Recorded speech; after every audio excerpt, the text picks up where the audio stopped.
नमस्कार, आप देख रहे हैं हम लोग और मैं हूं नगमा।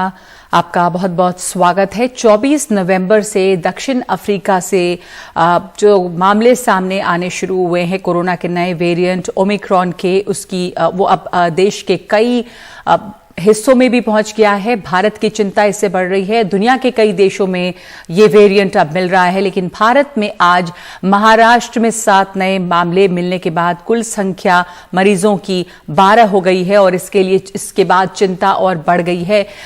एक महिला नाइजीरिया से अपनी 2 बेटियों के साथ आई। ये तीनों ओमिक्रॉन संक्रमित पाए गए, जबकि महिला के भाई और उनकी 2 बेटियों में भी संक्रमण पाया गया। फिनलैंड से आया एक व्यक्ति भी संक्रमित पाया गया। इससे पहले दिल्ली में तंजानिया से लौटे एक व्यक्ति में इस नए वेरिएंट की पुष्टि हुई है। एलएनजेपी अस्पताल में भर्ती किए गए 17 लोगों के सैंपल जीनोम सीक्वेंसिंग के लिए भेजे गए थे, जिनमें अब तक 12 की रिपोर्ट आई। जिनकी रिपोर्ट आई उनमें एक में ओमिक्रॉन की पुष्टि हुई। इसके पहले मुंबई में 1, गुजरात में 1 और कर्नाटक में 2 लोगों में कोरोना के इस वेरिएंट के संक्रमण की पुष्टि हुई है। मुंबई के कल्याण डोंबिवली में 33 साल का शख्स ओमिक्रॉन वेरिएंट से संक्रमित पाया गया है। संक्रमित शख्स 24 नवंबर को दक्षिण अफ्रीका से दुबई और दिल्ली होते हुए मुंबई आया था। इससे पहले गुजरात के जामनगर में भी ओमिक्रॉन का संक्रमित व्यक्ति मिला है, जो जिम्बाब्वे से जामनगर लौटकर आए थे। और इन तमाम खबरों के बाद अब चिंताएं बढ़ गई हैं कि इस बार इससे किस तरह से जूझे। क्या पहले वाली सख्तियां लागू करनी होंगी? वैसे एयरपोर्ट्स पर सभी जगह स्क्रीनिंग सख्त कर दी गई है। जो एट रिस्क देश हैं, यानी कि जहां से खतरा ज्यादा है, उनमें जिनके नाम हैं उनमें यूके के अलावा दक्षिण अफ्रीका और साथ साथ यूरोप के सभी 44 देश शामिल हैं। साथ ही बांग्लादेश, चीन, सिंगापुर, हांगकांग, इजराइल, ये तमाम देश एट रिस्क देश हैं। और रिसर्चर्स इस रिसर्च में अब जुटे हुए हैं, तलाश में जुटे हुए हैं कि क्या ये नया वेरिएंट ओमिक्रॉन पुराने वेरिएंट से, यानी कोविड-19 के जो पुराने वेरिएंट हैं, जिनमें डेल्टा पिछला वेरिएंट था जिसने बहुत तबाही मचाई थी, क्या ये इससे ज्यादा खतरनाक है या क्या इस पर ज्यादा परेशान होना इस वक्त सही नहीं है, क्योंकि इसके बारे में बहुत ज्यादा जानकारी नहीं है। लेकिन चिंता इस बात पे भी है कि क्या मौजूदा वैक्सीन इससे कोई सुरक्षा देती है। हमारे लिए बड़ा सवाल ये है कि इससे जूझने के लिए, इससे निपटने के लिए भारत का क्या प्लान होना चाहिए। इससे लड़ने के लिए क्या फिर से चीजों को बंद करना, उड़ानों पर रोक लगनी चाहिए, या फिर ये एक नी जर्क रिएक्शन है, यानी कि जैसे मामले सामने आ रहे हैं हमने फौरन चीजों को बंद करना शुरू कर दिया। क्या ये सही है? तो इन तमाम बातों पर हम चर्चा करेंगे। सबसे पहले हमारे साथ जुड़ रहे हैं दिल्ली के स्वास्थ्य मंत्री सत्येंद्र जैन। बहुत बहुत धन्यवाद आपका एनडीटीवी को समय देने के लिए। और सत्येंद्र जैन जी, और सबसे पहले आपसे दिल्ली का हाल जानना चाहेंगे कि इस समय दिल्ली में जो मरीज भर्ती किए गए थे एलएनजेपी में, उनमें से एक वेरिएंट की पुष्टि भी हुई है, पर वहां से क्या ताजा जानकारी आई है? और देखिए, जो एयरपोर्ट पे बाहर से लोग आ रहे हैं, उन सभी का जो एट रिस्क कंट्रीज हैं, उनका सभी पेशेंट, सभी फ्लायर्स का टेस्ट एयरपोर्ट पे किया जा रहा है। तो 23 टोटल लोगों को अभी तक एलएनजेपी में लाया गया है, जिसमें से 17 की पुष्टि हो चुकी है कि उनको कोरोना है। 12 लोगों की जीनोम सीक्वेंसिंग हो चुकी है, जिसमें से एक जो तंजानिया से आए थे उनका पॉजिटिव पाया गया है जी। तो अभी तक जो टोटल 17 पॉजिटिव में से 1 पाया गया, बाकियों की 12 में से जीनोम सीक्वेंसिंग हो गई और 5 के लिए अभी रिपोर्ट गई हुई है। जो भी अभी तक केस आया है वो बाहर से आया है। पहले भी देखिएगा, जो इंडिया में जब केस स्टार्ट हुए थे, दिल्ली देश की राजधानी है, तो जितनी भी फॉरेन फ्लाइट्स है सबसे ज्यादा दिल्ली में ही आती हैं। तब भी हमने रिक्वेस्ट की थी, जिसको केंद्र सरकार ने माना था, पर काफी लेट माना था। अब फिर से हमारी तो रिक्वेस्ट यही है कि देखो, बहुत सारी चीजें करेंगे हम, हो सकता है ये बंद करें, काफी चीजें बंद करें। अभी सिचुएशन दिल्ली में भी, देश में भी बहुत ही ठीक चल रही थी पिछले 4-5 महीने से। अगर ये ओमिक्रॉन, जब तक इसके बारे में ठीक से पता नहीं लग जाता, अभी सारी दुनिया इससे चिंतित है, भयभीत है, तो लगता है कि भाई अगर ऐसा है ना बहुत तेजी से फैल जाए, तो तब तक के लिए अगर बाहर की फ्लाइट्स बंद कर दिया जाए तो कोई बुराई नहीं है। आप 15 दिन बाद बंद करेंगे, उससे बेटर आज बंद कर दीजिए। 15 दिन बाद अगर ठीक है तो खोल दीजिएगा, उल्टा करना चाहिए। मुझे लगता है कि प्रिकॉशन इज बेटर, कि अगर हम प्रिकॉशन ले लें, ओवर कॉशियस रहें तो ज्यादा अच्छा है, रादर देन कि बाद में हम कहेंगे ये तो फैल गया, अब इसके लिए क्या करें। जी, आप कह रहे हैं कि फ्लाइट्स जो हैं उसको बंद कर देना चाहिए। प्रधानमंत्री को इसके बारे में चिट्ठी भी लिखी है, शायद मुख्यमंत्री ने। क्या चाह रहे हैं, दिल्ली को इससे किस तरह जूझना चाहिए? आप क्या तमाम इंटरनेशनल फ्लाइट्स जो कि 15 से खुलनी थी, जो रेगुलर फ्लाइट्स हैं, उनको बंद करने की बात सोची जा रही है? नहीं, मैं तो ये कह रहा हूँ कि जो अभी भी फ्लाइट्स आ रही है, आप देखिए एयरपोर्ट्स की फोटोग्राफ देख लीजिएगा, एयरपोर्ट पर बहुत सारे लोग आ रहे हैं और कुछ ना कुछ लोग तो पॉजिटिव मिल रहे हैं। अब देखो दिल्ली में भी 17 लोग तो पॉजिटिव मिल चुके हैं, 17 में से क्या एक ये सिर्फ इंटरनेशनल फ्लाइट्स की बात है या अलग अलग राज्यों से जो फ्लाइट्स आ रही हैं उनमें भी टेस्टिंग? हिंदुस्तान के अंदर अभी ओमिक्रॉन नहीं है, जो भी आ रहे हैं बाहर से आ रहे हैं, बाहर की फ्लाइट्स की बात हो रही है और वो भी अफेक्टेड कंट्रीज की बात हो रही है। जैसे आपने अभी लिस्ट बताई थी कि जो अफेक्टेड कंट्रीज हैं, उन कंट्रीज की फ्लाइट्स को मुझे लगता है बंद कर देना चाहिए, ताकि कम से कम ब्रीदिंग स्पेस मिले आपको। अदरवाइज तो एक तरह से अगर फैलना स्टार्ट हो गया और उसके बाद फिर हम कहेंगे कि भी फैल गया, तो अब पता है कि पहले भी इसी तरह से फैला था, अब फिर से भी इसी तरह से फैल सकता है, रास्ता और तो है नहीं। पिछले बारों में लेकिन देखा गया है कि फ्लाइट्स बंद करने से या अंतर्राष्ट्रीय स्तर पर एक इस पर बहस भी है कि बहुत ज्यादा कोई फायदा नहीं हुआ था। इसे एक नी जर्क रिएक्शन बताया जाता है। बाकी बहरहाल इसके ऊपर तमाम देश चिंता फिर से कर रहे हैं। लग रहा है कि जो पुराना तरीका था वही अपनाया जा रहा है कि चीजों को बंद किया जाए। तो क्या दिल्ली में भी आपको एक केंद्र सरकार से अपील की गई है इंटरनेशनल फ्लाइट्स के बारे में, सुझाव है, पर दिल्ली में किस तरह का फ्लाइट्स बंद कर? जी नहीं, फ्लाइट्स के बारे में आपने कहा, फ्लाइट्स को पहले बंद करने का फायदा है ना, बाद में करने का फायदा नहीं है। अब लोग आ गए और एक बार फैल गया, उसके बाद फ्लाइट्स को बंद करने का कोई फायदा नहीं होगा। जो बेनिफिट मिलना है वो अभी मिलना है, उसके बाद नहीं मिल रहा। देखो दो चीजें हैं। पहली चीज कि ओमिक्रॉन जो है वो कोरोना का अलग रूप है, बस है वो भी कोरोना। तो दो ही चीजें हैं, या तो इसको रोक लिया जाए या इसका ट्रीटमेंट किया जाए। रोकने के लिए दो ही चीजें नजर आती हैं कि भाई विदेशों से आने वाली फ्लाइट्स को रोका जाए, अदरवाइज जो मैं तो ये कहूंगा आपके माध्यम से सबसे कहेंगे कि भाई 2 साल का एक्सपीरियंस ये कहता है कि सभी लोगों को पब्लिक में जब जाएं तो मास्क जरूर लगाना चाहिए जी। अगर दोनों साइड से मास्क लगा है तो 99% लोगों को कोरोना होने के चांसेस कम हो जाते हैं। वो कोई भी वेरिएंट हो, अल्फा हो, बीटा हो, गामा हो या डेल्टा हो या ओमिक्रॉन हो, कोई भी हो, तो उसके होने के चांसेस बहुत कम हो जाते हैं। तो सब लोग मास्क लगा लें, तो इससे हम इसको अवॉइड कर सकते हैं, इससे बच सकते हैं। अभी क्यों? तो क्योंकि 4-5 महीने से बहुत ही कम था देश के अंदर, तो मुझे लगता है अब सतर्क रहने की जरूरत है, सबको मास्क लगाने की जरूरत है, इससे बचने की जरूरत है जी। सेकंड स्टेज आती है कि आपने कहीं रोक लगाने की बातें कि भाई किस किस तरह की रोक लगाएंगे। दिल्ली ने अपना ग्रेडेड रेस्पॉन्स सिस्टम बना रखा है और उसके अंदर बिल्कुल क्लियर हमने दे रखा है कि भाई 0.5% के ऊपर हम ये रोक लगाएंगे, 1% पे ये लगाएंगे और 2% पे क्या लगाएंगे। तो बिल्कुल क्लियर है, उसके हिसाब से हम जो भी पाबंदियां हैं वो बिल्कुल लगाएंगे जी। अब मैं आपसे यही जानना चाहती हूँ कि दिल्ली का क्या प्लानिंग है, जिस तरह के अभी केस आए हैं या आशंका है कि जो लोग LNJP में भर्ती हैं, हो सकता सबकी जीनोम सीक्वेंसिंग नहीं हुई थी और शायद कुछ और मामले भी बढ़ सकते हैं क्योंकि अभी अंतर्राष्ट्रीय फ्लाइट्स बंद नहीं हुई हैं। तो चीजों को बंद करने, चाहे वो बाजार हो, चाहे वो पब्लिक स्पेसेस हो, इनके बारे में किस तरह के फैसले अभी लिए जाएंगे? देखिएगा, अभी तक तो जो प्रोटोकॉल किया गया ना, जो बाहर से आ रहे हैं उनका टेस्ट करके उनको आइसोलेट किया जा रहा है। जब तक पब्लिक में नहीं फैलता है तब तक तो देखो दिल्ली में अभी भी पिछले कई महीनों से 50 के करीब केस आ रहे हैं, 50, 60, 40, 30 इसके आसपास केस है, लेस देन 100 केस चल रहे हैं पिछले 4-5 महीने से। तो अभी भी वही 50-60 के करीब केस हैं। अभी ऐसा नहीं है कि केसेस बढ़ गए हैं, पर डर तो है ही ना। अगर ये ओमिक्रॉन एयरपोर्ट से निकल के, अभी तो एयरपोर्ट के जो लोग हैं उनको हम आइसोलेट करके LNJP लेके जा रहे हैं, अगर बाई चांस कुछ लोग निकल जाते हैं और उनको बाद में होता है और वो फैल जाता है, देन उसके हिसाब से हमने पूरी तैयारी की हुई है कि भाई कितना फैलने पर पॉजिटिविटी रेट क्या होगा, हम क्या क्या चीजों को बंद करेंगे, वो हमारा ग्रेडेड रेस्पॉन्स सिस्टम के हिसाब से उसके हिसाब से लागू किया जाएगा। साथ ही साथ जो ट्रीटमेंट के लिए हम लोगों ने पिछली बारी से ज्यादा तैयारी की है। ऑक्सीजन की बहुत बड़ी दिक्कत रही थी, ऑक्सीजन के लिए हमने नए प्लांट्स भी लगाए हैं, स्टोरेज फैसिलिटीज भी बढ़ाई हैं।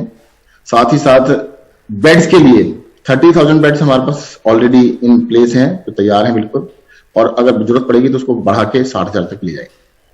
तो दिल्ली का इंफ्रास्ट्रक्चर जो है वो तैयार है, पिछली बार से सीख लेके आप कह रहे हैं ऑक्सीजन और जो हॉस्पिटल की कैपेसिटीज हैं। दिल्ली का इंफ्रास्ट्रक्चर पिछली बारी भी ऑक्सीजन की वजह से ही जो दिक्कत आई थी। बाकी इस बारी उसको पहले से भी ज्यादा बढ़ाया गया। और एक चीज मैं बता देता हूँ, पिछली बारी जैसे हमने लॉकडाउन किया वो लगभग 15% पे था जब, और पॉजिटिव 15% थी। इस बारी हमने क्लियर किया हुआ है कि अगर इतने परसेंट, 2% या 2% के ऊपर है, अगर होता है तो उसके बाद बंद चीजें करनी पड़ेंगी तो करेंगे। इस बार आप एक स्टेज से ज्यादा नहीं करें जी। आप कह रहे हैं इस दफा ये क्लियर है कि अगर 2% के ऊपर पॉजिटिविटी रहेगी तो लॉकडाउन किया जा सकता है? हाँ, हमने डिक्लेयर किया हुआ है, लिख के दिया हुआ है, सबको दिया हुआ है कि हमारा रेस्पॉन्स सिस्टम क्या होगा। जी जी। और इसके बारे में ये ओमिक्रॉन वायरस जो नया स्ट्रेन है, बतौर स्वास्थ्य मंत्री आप क्या जानकारी दे सकेंगे? क्या रिसर्च इस समय कुछ पता चला है कि ये पुराने वेरिएंट्स के मुकाबले इसकी जो इन्फेक्शियस जितना है या खतरनाक कितना, इसके बारे में कुछ जानकारियां मिली हैं क्या? देखिएगा, अभी तक तो क्लियर हुआ नहीं है। लोग एक्सपर्ट जो बता रहे हैं कि वो फर्दर डाटा का इंतजार कर रहे हैं, बट जो बताया जा रहा है वो ये बताया जा रहा है कि ये ज्यादा इन्फेक्शियस है, बहुत तेजी से फैलता है, डेल्टा से भी ज्यादा तेज फैलता है, पहली चीज। और दूसरी चीज ये बता रहे हैं कि वायरुलेंसी कम है, मतलब खतरनाक कम बता रहा है, डेल्टा के मुकाबले में कुछ कम खतरनाक है, जो आज तक का डाटा बता रहा है। आप साउथ अफ्रीका में भी देखिएगा, वहां पर जो केसेस हैं, एक हफ्ते के केस अगर आप देखेंगे तो डेथ रेशो 0.1 या 0.2% है, काफी कम है। तो उसको देख के लगता है अभी तक, मैं ये नहीं कह सकता बाद में कैसा रूप लेगा या क्या चेंज होगा, अभी तक थोड़ा सा वायरुलेंस कम लगती है, फैल थोड़ी तेज ही रहा है। जी। और वैक्सीनेशन की दर दिल्ली के लिए क्यों, इस पे भी अभी सवाल है कि क्या ये वैक्सीन जो मौजूदा है वो कारगर होंगी, क्या वो इससे निपट पाएंगी इस नए वेरिएंट से? बहरहाल अगर वैक्सीनेशन, ये तो देखिए आप समय ही बताएगा कि वैक्सीन लगाने के बावजूद भी ये हो रहा है या नहीं हो रहा है। It will take some time, पता लगेगा कि कुछ लोग जो आएंगे कि भी वो वैक्सीनेटेड थे या नहीं थे, अभी कहना बड़ा मुश्किल है। तो अभी तक दिल्ली का जो कंफर्म्ड केस है वो आप बता रहे हैं कि जो लोग LNJP में भर्ती हुए हैं वहां से तमाम जीनोम सीक्वेंसिंग के बाद एक में अब तक ये पॉजिटिव ये वेरिएंट मिला है।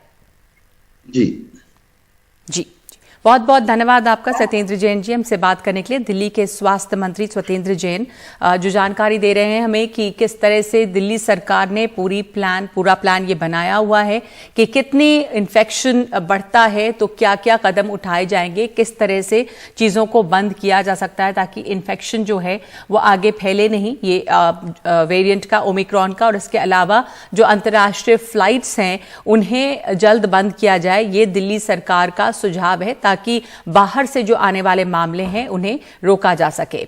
इस समय हम एक ब्रेक ले रहे हैं। आगे हमारे साथ एक पैनल होंगे डॉक्टर्स के, जिनसे हम चर्चा करेंगे कि इस समय ओमिक्रॉन से जूझने की किस तरह की चुनौती है, इसके बारे में क्या जानकारियां अब तक मिली हैं। एक ब्रेक के बाद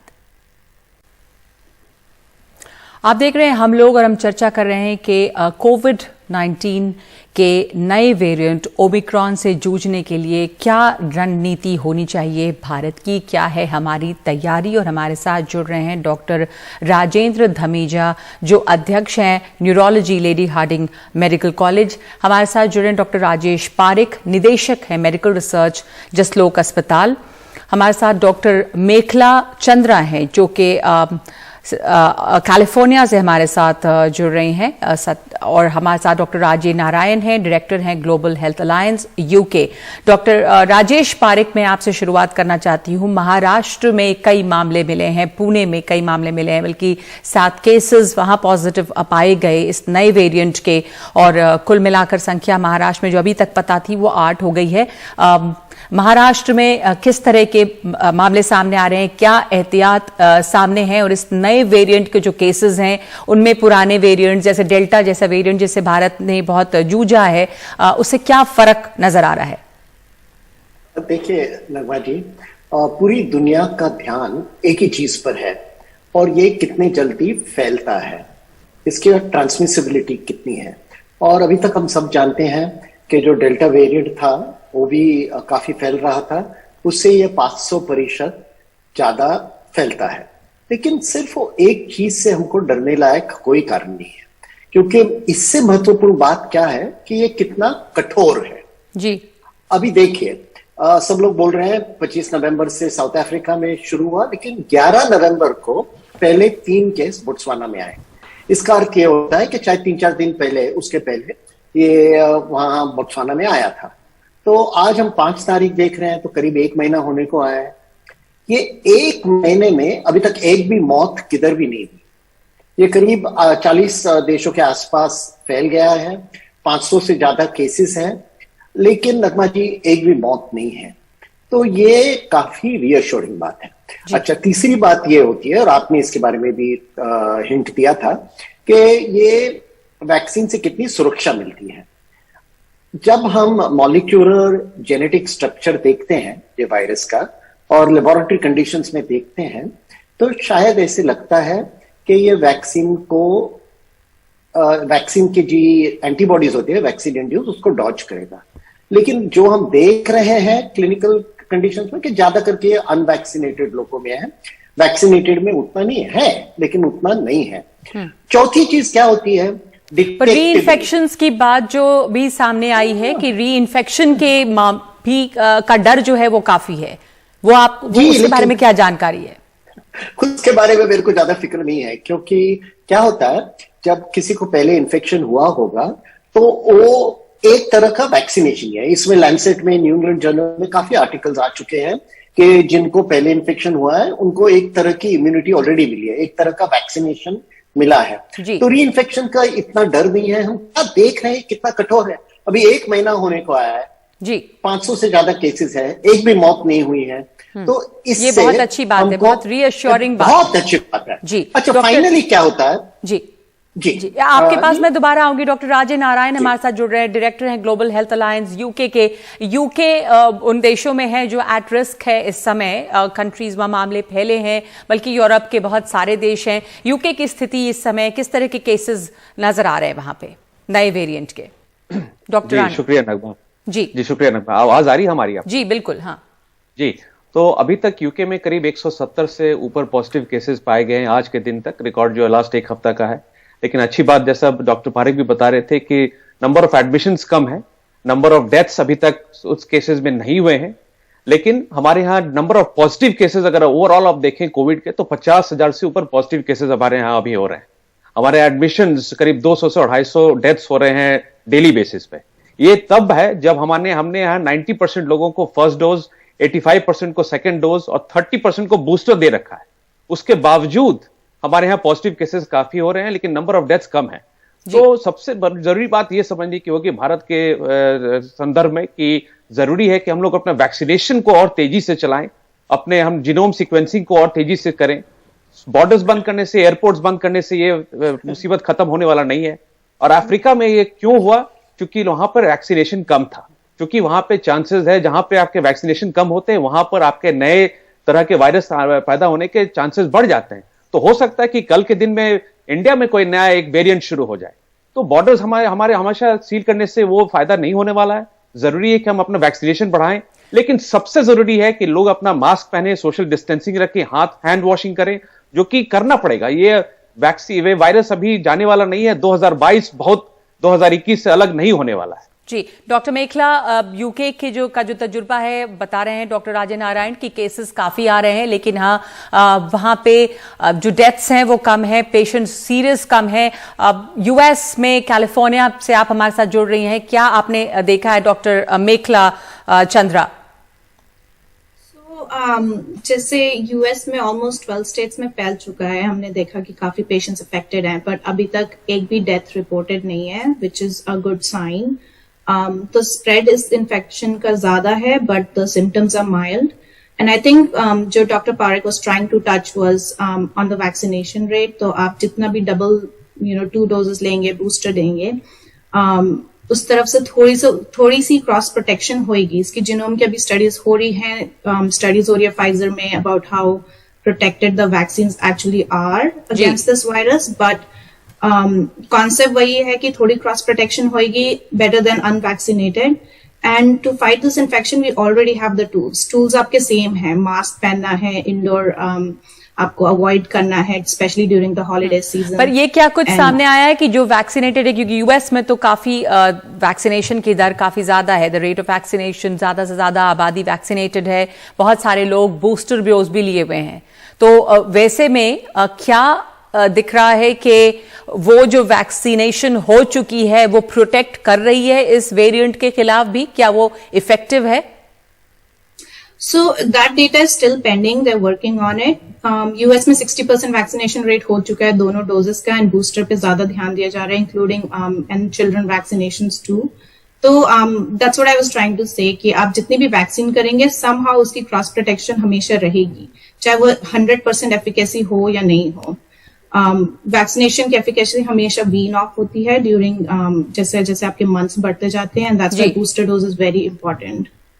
जी, हमारे साथ डॉक्टर राजेंद्र धमीजा हैं, अध्यक्ष neurology Lady Hardinge Medical College. Doctor Rajendra Dhamija, अभी तक इसके बारे में क्या जानकारी? कई जगह पे जीनोम सीक्वेंसिंग हुई है, दिल्ली में एक पॉजिटिव ये वेरिएंट पाया गया है, महाराष्ट्र में कई केसेस आए हैं, कुछ जयपुर से भी अब खबरें आ रही हैं।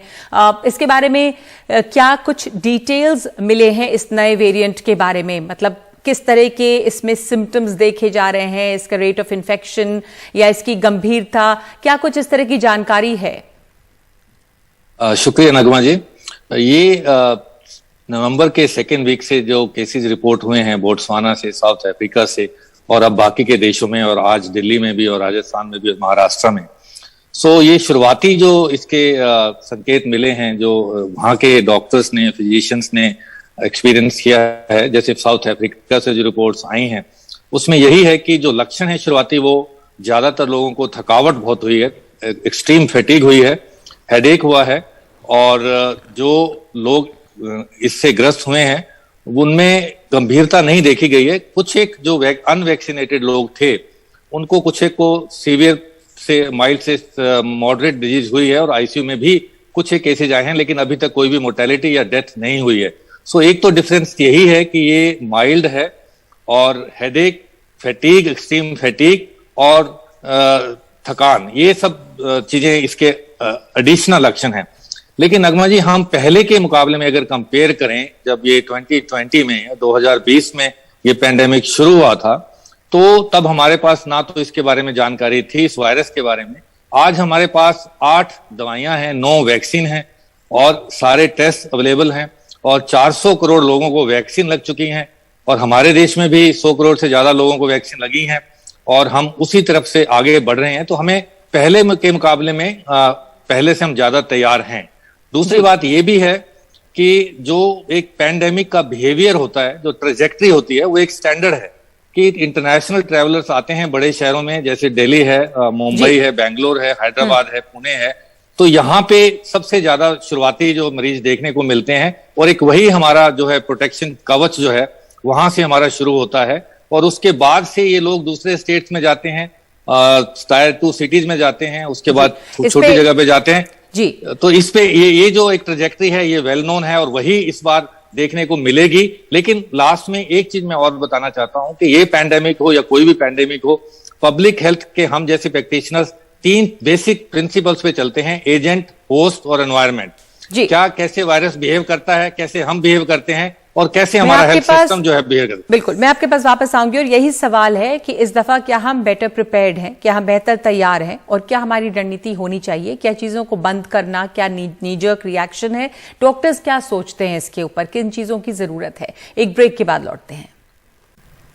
अब देख रहे हैं हम लोग, हमारे साथ डॉक्टर्स का एक पैनल है, और हम चर्चा कर रहे हैं कि क्या इस दफा हम कोविड से लड़ने के लिए, कोविड के नए वेरिएंट से लड़ने के लिए बेहतर तैयार हैं, और क्या इसके लिए हमारी प्लानिंग होनी चाहिए, दुनिया भर का क्या तजुर्बा है। डॉक्टर राजेश पारेख, निदेशक मेडिकल रिसर्च जसलोक अस्पताल, आप अब सबसे मैं एक आखिरी कॉमेंट ये चाहती हूँ जानना कि जिस तरह से एक बार फिर से फ्लाइट्स का बंद होना या लॉकडाउन से इस तरह की चीजों का डर लगा हुआ है, क्या वो जरूरी है अब, या वो सही है इसको कंटेन करने के लिए?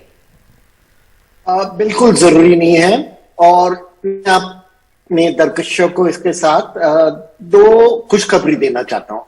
पहले तो 2 दिन पहले एक फार्मास्यूटिकल ग्लैक्सोस्मिथक्लाइन बेचम ने लेबोरेटरी में दिखाया कि एक नया ड्रग है जो ओमिक्रॉन पे इफेक्टिव है।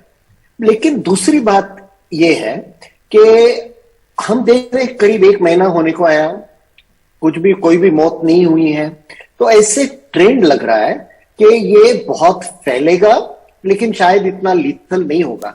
अब ये खुशखबरी की बात क्यों है? क्योंकि जापान में एक टाइप का मार्शल आर्ट रहता है जिसको जूजित्सु कहते हैं। जूजित्सु में जो अपने दुश्मन की स्ट्रेंथ होती है, उसको हम लोग इस्तेमाल करके उसको हरा सकते हैं। अगर ये वायरस फैलेगा, ये म्यूटेशन बहुत फैल जाएगा और इतना लीथल नहीं होगा, तो शायद और डेल्टा प्लस वेरिएंट को डिस्प्लेस कर देगा। अभी हम लोग इतनी मौतों की बात कर रहे हैं यूके में, यूरोप में, ये सब डेल्टा वेरिएंट की मौत है, ओमिक्रॉन की नहीं है। तो हमको ये नहीं फिक्र करना चाहिए, फिक्र नहीं होनी चाहिए कि ओमिक्रॉन आ गया और इतनी मौत हो गई। ये अलग मौत है। और अगर ये फैलेगा लेकिन लीथल नहीं रहेगा तो शायद एक खुशखबरी की बात है। जी डॉक्टर नारायण, आपका क्या सोचना है इस पर? Doctor Raje Narayan, about lockdowns या फ्लाइट्स का बंद होना, क्योंकि अगर लीथल नहीं है और ज्यादा फैलता है तो शायद ये बेटर इम्यूनिटी, एक हर्ड इम्यूनिटी देगा। जी जी जी बिल्कुल। सबसे जरूरी बात यह है कि आज एक नया पेपर पब्लिश हुआ, प्रोफेसर पैलियम ने पब्लिश किया साउथ अफ्रीका से एक पेपर, जिसमें यह पता चला है कि उसका इंक्यूबेशन पीरियड जो है इस नए वेरिएंट का वो 2 दिन है। तो बहुत अच्छी बात है, क्योंकि अगर हम फ्लाइट्स कहीं से भी लोग आ रहे हैं और उनका हम आरटीपीसीआर करा के वो फ्लाइट पे चढ़ते हैं और इंडिया आते हैं खास करके, और एयरपोर्ट पे उनके चेक होती है और उनको टेस्ट नेगेटिव है, उनको अगर हम क्वारंटीन करते हैं तो फिर वो बहुत सेफ होते हैं। तो बॉर्डर सील करने की जरूरत नहीं है, एयरपोर्ट्स बंद करने की जरूरत नहीं है, लेकिन हाँ हमको अपना वैक्सीनेशन जो है इंडिया में उसको और तेजी से बढ़ाने की जरूरत है। और दूसरी बात कि अब ये साबित हो चुका है कि मैक्सिमम जो वैक्सीन है उनकी वैलिडिटी जो होती है 6 मंथ्स में खत्म हो जाती है। तो इसलिए जरूरी है कि हम लोग बूस्टर्स अपने इम्यूनो कॉम्प्रोमाइज्ड हेल्थ वर्कर्स को देना शुरू करें इंडिया में। जी डॉक्टर मेखला चंद्र, ये इस दफा क्या किस तरह की प्लानिंग होनी चाहिए बेहतर? जैसे 2 डॉक्टर्स ये कह रहे हैं कि बंद करना जो है वो कोई इसके लिए उपाय नहीं है, और अच्छी बात है कि ये कम खतरनाक, कम घातक है अब तक जो सामने आया है। Ma'am, I agree with that. US ने Monday से they did the 24-hour negative testing before any flight. So पहले 72 hours होता था, अब US tomorrow 24 hours कर रहा है. So that's one additional layer आप अपनी protection में add कर सकते हैं. आपके tools same है, वही है testing, tracing, treatment of positive cases. And as far as the drug, I just wanted to comment कि वो काफी controversial है. It's a mononuclear antibody. Genome 100% अभी उसका जाना नहीं गया by the scientific community, so the drug approved is pharmaceutically quite controversial. Having said that, आपको ज्यादा ध्यान वैक्सीनेशन एंड बूस्टर डोजेस पे ही देना पड़ेगा. Same old tools, you just have to go back to the basics. जी doctor Dhamija. देखिए नगमा जी, हम बात कर रहे हैं कि बहुत माइल्ड है लेकिन ट्रांसमिसिबिलिटी ज्यादा है, लेकिन आपको ये भी ध्यान रखना पड़ेगा कि चाहे वो माइल्ड हो, हमारे नंबर्स इतने ज्यादा हैं, हमारी पॉपुलेशन इतनी ज्यादा है कि 1% of 140 crore is so much. So उस पे हेल्थ सिस्टम पे बर्डन पड़ता है, और हेल्थ सिस्टम की वजह से ये सब बातें हो रही हैं कि सतर्क रहें, चाहे पैनिक क्रिएट नहीं करें, लेकिन हमें कॉशियस रहना पड़ेगा. और तीनों जो फैक्टर्स पब्लिक हेल्थ के हैं, चाहे वो जनता की जिम्मेवारी हो, जन भागीदारी हो, वो अपने हाथ साफ रखें, मास्क अच्छी तरह से, फेस मास्क जो फुल फिटिंग वाले हैं वो लगाएं, हर नागरिक बाहर निकलने से बचे, भीड़ भाड़ वाली जगह पर मत जाए, और डिस्टेंसिंग बनाकर रखे. ये हमारी, और वैक्सीनेशन जी, तो तमाम जो प्रिकॉशंस हैं, तमाम जो एहतियात हैं, साथ में जो सिस्टम्स की जो है, जो गवर्नमेंट्स की जो है, पॉलिसी मेकर्स की है, वो भी अपनी तरफ से पूरी कोशिश करेंगे कि बॉर्डर्स पे हो, चाहे वो एंट्री लेवल पे हो, चाहे वो इंटरनेशनल ट्रेवल्स में हो, उन पे कड़ी नजर रखी जाए. ट्रैकिंग, ट्रेसिंग, टेस्टिंग, तीनों फार्मूले जो हैं वो लागू किए जाएं. तो अच्छी बात बताई अभी डॉक्टर ने कि इंक्यूबेशन पीरियड इसका 2 दिन का है, तो इसको कंटेन करना भी शायद आसान होगा. बॉर्डर्स बंद करना शायद जरूरी ना हो, जैसे ज्यादातर डॉक्टर्स मान रहे हैं, पर हाँ एहतियात बनाए रखना बहुत जरूरी है, जिसमें कि मास्क है, सोशल डिस्टेंसिंग है, प्रॉपर मास्किंग, कायदे से मास्क पहनना, ये तमाम चीजें, और जो वैक्सीनेशन है वो तमाम चीजें बेहद जरूरी है. बहुत बहुत शुक्रिया आप तमाम लोगों का इस चर्चा में हमारे साथ शामिल होने के लिए. धन्यवाद. और अब राजस्थान से भी ओमिक्रॉन के मामले सामने आए हैं. महाराष्ट्र और उसके अलावा दिल्ली के साथ साथ यहाँ पे ओमिक्रॉन के 9 केस मिले हैं. राजस्थान में जीनोम सीक्वेंस से इसकी पुष्टि हुई है. दक्षिण अफ्रीका से आए एक परिवार में 4 लोग संक्रमित पाए गए हैं. संपर्क में आए 4 और लोग भी संक्रमित हैं. 34 लोग के सैंपल लिए गए हैं, जिसमें 25 नेगेटिव भी पाए गए हैं.